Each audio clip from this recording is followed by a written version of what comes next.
Good afternoon, everyone. Good afternoon, sirs. Good afternoon, ma. Thank you so much for the opportunity to be here. It's a big privilege for me. Creative Tribe, thank you for the honor. My name is Yomi, and Abayomi to be full, but most people call me Yomi. And for what Paul said earlier, I'm not stubborn. Okay, I count it all joy to be here. So we'll go straight to what we're talking about. So I'm supposed to talk about pitching today, how to pitch. Now, looking at what they've all said, from you having ideas or wanting to grow your money to having the money, it is very important to be able to know what to say, when to say what to say, and how to say what to say. Now, in pitching, it's basically just three things: knowing exactly what to say, one; knowing when to say what to say; knowing how to say what to say. Right? And it's um, it's usually a big deal because it can either make or mar your destiny. Somebody told me once and said, while I was growing and trying to gather skills, do one or two, and he said, if you meet a rich man today, Yomi, you have 5 minutes. Impress me. Tell me something about yourself without telling me your name. And it was a big deal because we spent 10 minutes in that elevator and I couldn't say anything about myself aside from just my name.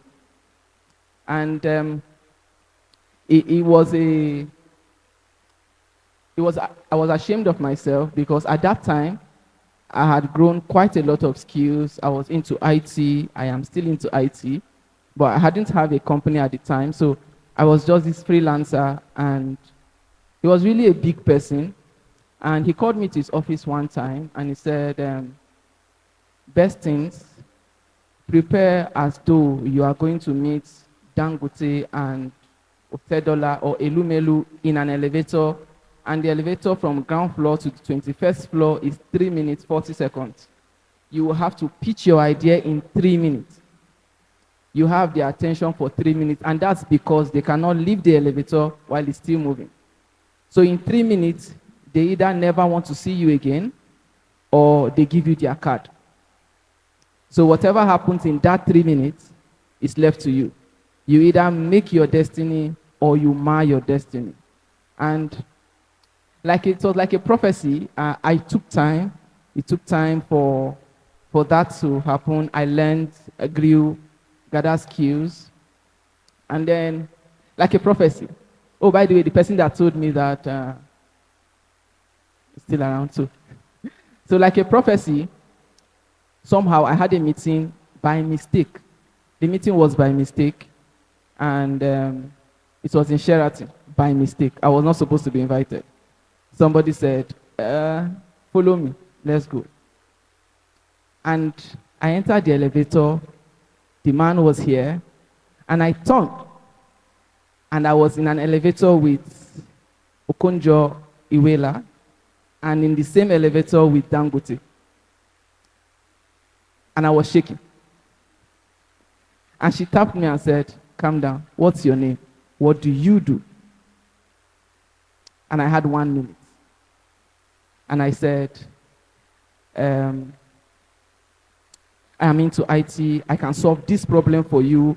I am this." My name was the last thing. Now I finished the elevator, and I was impressed because I was not talking to Dangote, but Ikonjo Iweala said, "Follow me." And now all I did was, after spending 2 hours, that's when she said, "What did you say your name was again?"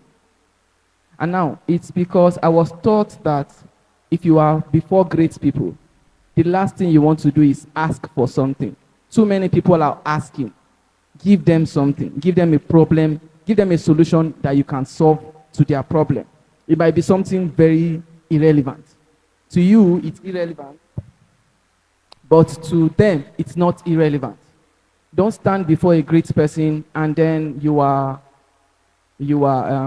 trying to ask and say, like we will say, find me something, or being able to say, I just want a job, that will not cast.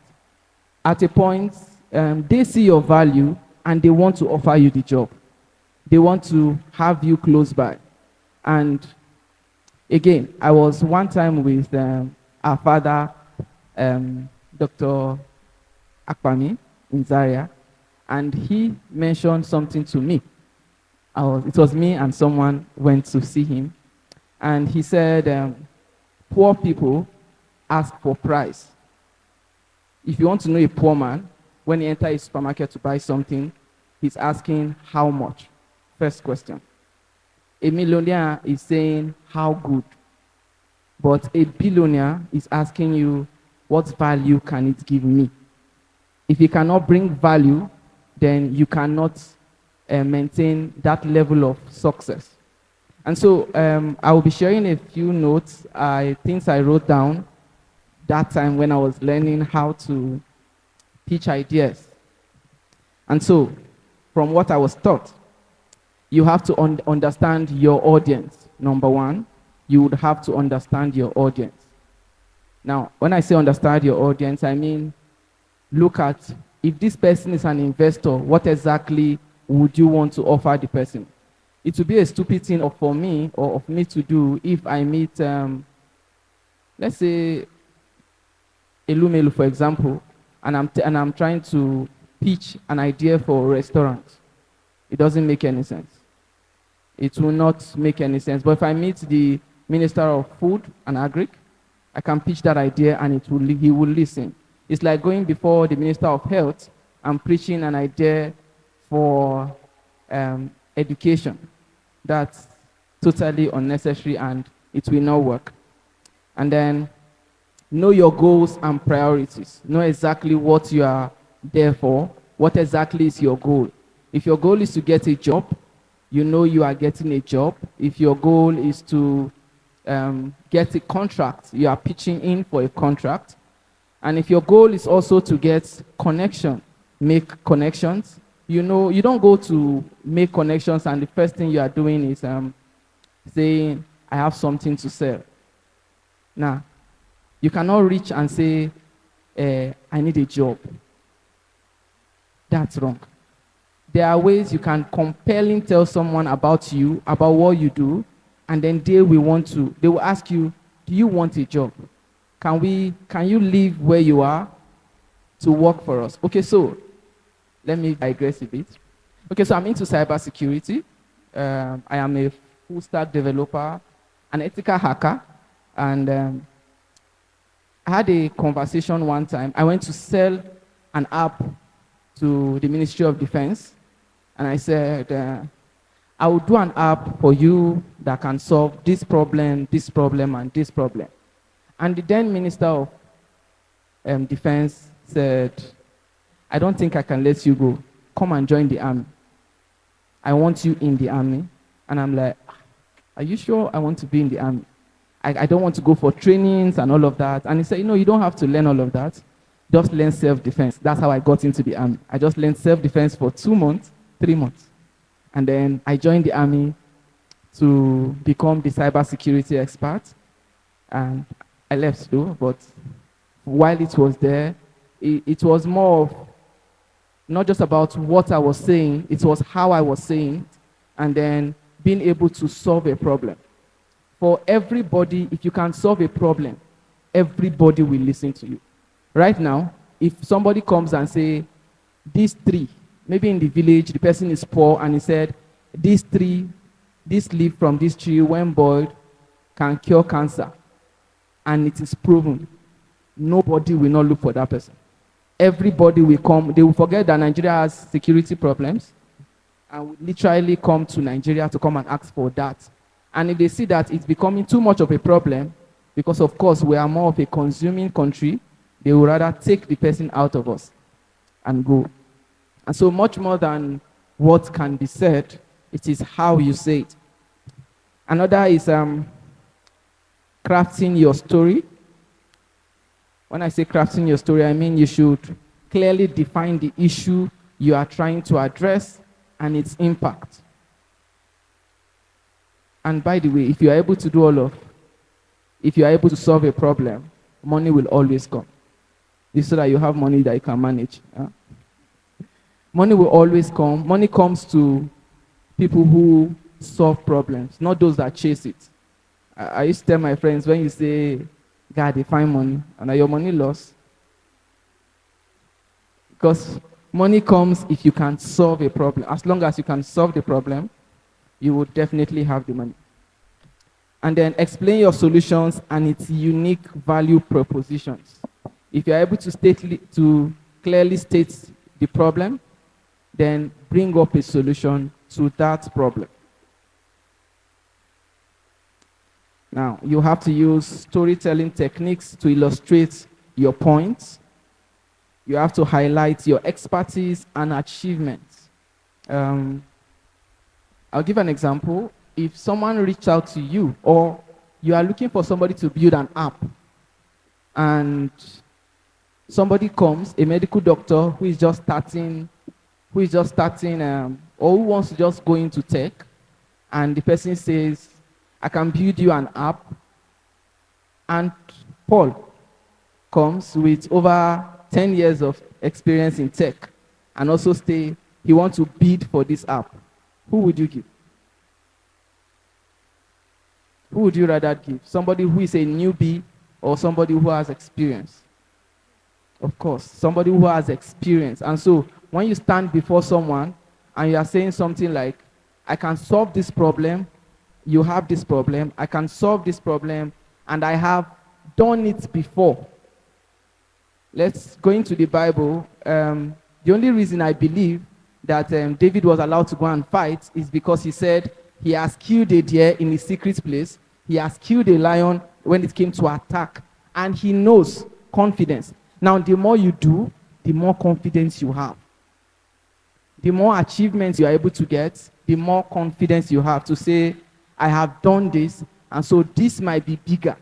Goliath might be bigger, but because I have killed a lion and I have killed a deer, I can attempt. And I am sure that God will give me victory to do this. And so you should be able to write down or bring out your achievements and your illustrations. And also, you have to show enthusiasm and passion for your work, business, your idea, the service you are selling. Because, like she said, turning your passion into profit is being able to know that you are interested in wanting to solve this problem. For example, if you want to go into the health sector, if you are not very interested or passionate about the health of other people, you will not want to do it. I wanted to be a doctor one time when I was in secondary school. And for some reason, I always used to say if I ever was in medicine, they would have pursued me after 2 months. I hate blood. I usually get confused when I see someone screaming. So, and I don't like to cram. They like too much book. I don't read that much book. So I would not have been able to survive. In as much as we should follow our passion. For example, I didn't study tech, computer science. Most people find it very weird when I say I didn't study computer science or anything about tech. My journey came from, borrowing what Paul said, self-development. Let me give a secret I usually do not tell people, how I got here. So I studied chemistry in ABU, and I was studying to pass. I wasn't really studying to know chemistry. And I had inferiority complex growing up. I was very shy, and I felt the only need or the only way I will be able to stand before anybody is to add value to myself. And so I kept adding value and value. I kept learning every single thing I found on my way, from photography, weird, yes, I learned how to take photography, to take pictures. I learned photography. I learned graphic design, Cisco networking. And then one time I sat down, I said, what exactly am I even good at? I didn't find anything because I felt everything was on the same level. And those skills that seemed like I was wasting my time that time, right now my company does typically everything in tech. I said we call ourselves everything tech because if you want tech, now these are ideas I things I learned years before now in order to grow myself. And so yeah, that's how we got here. Um, okay, if you are going to use visual when pitching your ideas, you make sure that you use high quality images, charts, and graphs. Never use dull quality images. You have to use high quality images. And that's because people pay more attention when there is an image in front of them, and especially if it's a high quality. And then you have to pay attention to your introduction to the problems and solution. Now, if you are talking to an investor, you also will, you also must bring a unique value proposition. What do they stand to gain? Even an NGO wants to make money, yeah? Even an NGO, they say they are non-profit, but they want to make profit. And so you must bring what is the investor likely to gain? If you are standing before an investor, your pitch must be number one, the problem you are solving. Number two, how you are solving the problem. Number three, what he stands to gain from you solving that problem. Number four, of course, you are not going to lie, what you stand to gain. The moment you say you are not gaining anything, it's already a red flag. Nobody wants to do anything without paying you for your service. All right? So now, apart from you already know what you are going to say, it's now how you should say it. If I say something like, let me give you an example. Okay, typical example. One of the reasons why I like our daddy, right? Why I like to listen to his messages is he passes the message very softly. He's not shouting. It sounds like, of course, you know that heaven and hell is real. So he's being very subtle. Now, you will not get the same thing if a pastor who is shouting and moving around and shouting is passing the same message. You are most likely going to get distracted because number one, he's shouting, so you've not assimilated the last thing he said, and he's saying something else. And so you have to be confident when you are delivering your pitch. You cannot be delivering your pitch and then you are shaky. Investors want to be sure that you know exactly what you are doing, even if it's rubbish. One of my bosses will say, even if you are in a meeting, especially with government people, and you are saying rubbish, say it confidently. If you shake, even if you are saying the right thing and you are shaky, they won't listen to you. They will assume this one is not ready. But only a government official, you go to stand before a government official to pitch an idea, and you are saying it very confidently. I know that Nigeria will be making flying cars in the next 2 years if I have this. They'll be like, okay, he's confident. That's good. That means he knows he can do it. You and I know it's not possible. But because I said it confidently, you assume it is possible. So you have to be able to pitch your idea confidently. And it's weird, but what is being said is really not as important as how you say it. How you say what you say makes much more impact than whatever it is you are saying. So I'll give let me give you a little expo. These 3 books that a mentor gave me: The Art of Pitching by Guy Kawasaki. The Art, as in A-R-T, of Pitching by Guy Kawasaki. Then number 2, Pitch Anything by Oren Klaff. Pitch Anything by Oren Klaff. Number 3, The Pitch Deck Handbook by David Beckett. Beckett. The Pitch Deck Handbook by David Beckett. And so, in conclusion, I hope we got all the books. Should I take it again? The Art of Pitching by Guy Kawasaki. The Art of Pitching by Guy Kawasaki. Pitch Anything by Oren Claff. Oren as Oren, Claff as Klaff. And then the Pitch Deck Handbook by David Beckett.